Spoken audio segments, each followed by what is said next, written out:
High বন্ধুরা, এখন আমি দেখেছো নতুন জামা ঠামা পরেছি, মায়ের কাছে যাচ্ছি। ওই সিদ্ধেশ্বরী মা, তাকে পুজো দিয়ে যাচ্ছি।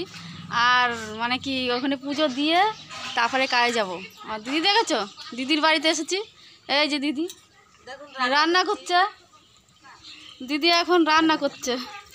এই দেখো, এই যে রান্না করছি আলু কালার তরকারি। আমিও রান্না করে থুয়ে আমিও যাব কাজে। একটু দেখা যাচ্ছে। হ্যাঁ, এই যে তরকারি ধুয়ো ধুয়ো। এও যাবে, এরা চান টান হয়নি। আর এ হচ্ছে, তুই চান করেছিস? না করিনি। চান করিস নি? হ্যাঁ, এ যায়নি এখনো, মানে যাবে এখনো, আমার টাইম হয়নি। আমরা তো 8:30 যাই, আমি আগেই যাবো, কারণ আমার পুজো দিতে টাইম লাগবে। ওখানে প্রচুর ভিড় হয়। 5টা থেকে, 5টা তারও আগের থেকে, মানে মন্দির খুলে যায় 3টের সময়, 5টা থেকে শুরু হয়ে যায় পুজো। তা পুজো টুজো দিয়ে তারপরে কাজ করব।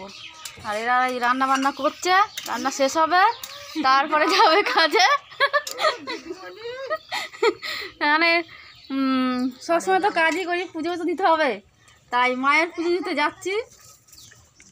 পয়সা দিল কত? এটা 5 টাকা। 5 টাকা দিল আবার। 5 টাকা মানে দিবি। 25 টাকা দিয়েছে।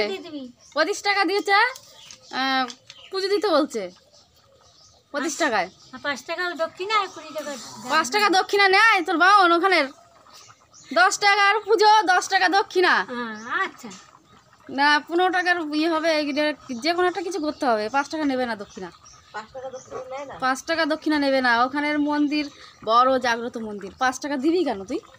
5 টাকা তাহলে তুই যা পুজো দিতে সকালবেলা।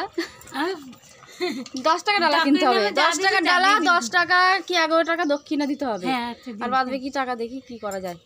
25 টাকা দিয়েছে, দেখতে পাচ্ছেন। তা টাটা, বাই, চললাম।